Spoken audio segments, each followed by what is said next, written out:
In this video, I'm going to give you a couple of tips for improving the quality of your video within your courses, and I thought I would start by making mine as bad as possible using several common mistakes that people make when they're trying to set up their room. We'll build on that from there. The first and most obvious issue that we need to fix is with our lighting. While beautiful natural light behind you is great if you're reading a book, it's not so great for video because it makes you look like you're in witness protection. I'm going to go ahead and make sure that my lighting is in front of me, if not just slightly off to the side. That'll illuminate me much better. Hang on just a second. You can tell the lighting's much better now, and literally all I did was do a 180 and set it up so that the window is directly in front of me instead of directly behind me. Until it's already had a huge impact on how well I'm lit. And the next thing that I want to worry about is what is the sound quality of my video. I have a little headset microphone here that I like to use. I borrowed this from Media Services here at Elon. So what I'm going to do is I'm going to pause this recording, switch over to this as my input, and hopefully you'll hear a difference in audio. Alright, now I've got my headset on and my audio recording is quite a bit better. The nice thing about having an external headset is it does capture the audio with more warmth, with more vibrancy than the built-in microphone on your laptop or device is going to.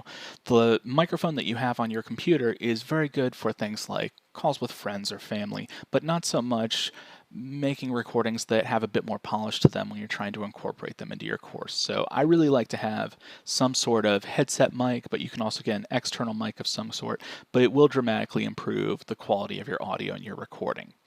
Now, the next thing that I want to look at is right now it looks like, from your perspective, that you are at the dentist and I am looking down at your teeth telling you it may have been a while since you flossed, even though you thought you were flossing.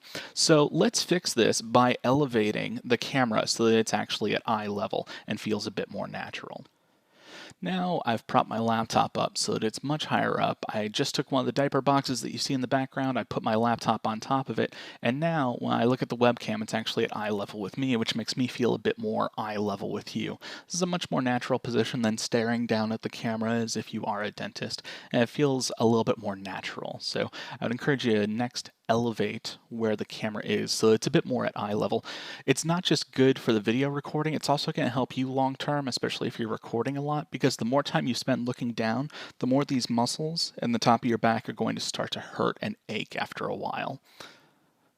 Now, I've created a new problem here because while I've set myself up at eye level and we have a much better view of the room, we unfortunately have a much better view of the room. It's obvious that I'm in my daughter's nursery where I have boxes of diapers, Hogwarts Castle, and what I like to call the treadmill of good intentions, which is why it's being used to store diapers right now.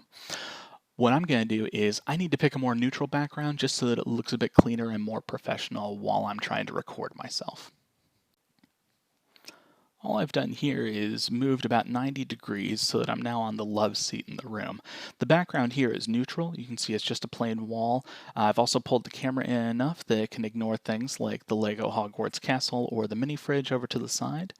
And I've also turned on the light for the room. Since I moved over to the side wall, the natural light that I was getting from the window was only hitting part of my face, so I have the light overhead and in front of me on so that it better illuminates my face. This makes me much easier to see, and it means my video won't be trying to overexpose me, which is very helpful. The last tip I would give you is to eliminate any distractions ahead of time. It can really throw you off if you're trying to record a longer video, especially a lecture, and you have a sweet puppy in the way. And we love our dog. This is Ava. But as you can tell, she's brachiophalic, so she makes a lot of noise just by existing in general.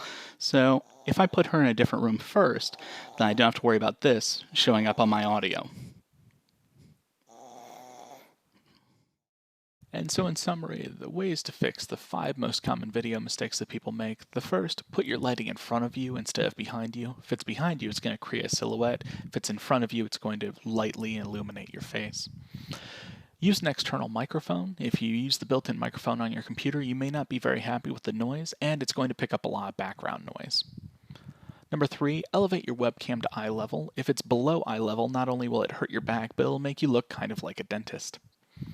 Number 4, pick a neutral background. Distracting backgrounds can distract away from your message, and people might end up looking at that instead of paying attention to what you're trying to share. And finally, remove distractions from the room ahead of time. Again, the idea is you want the focus to be on you when you're trying to share something on video, so taking distractions out of the room ahead of time means that you don't have to worry about them.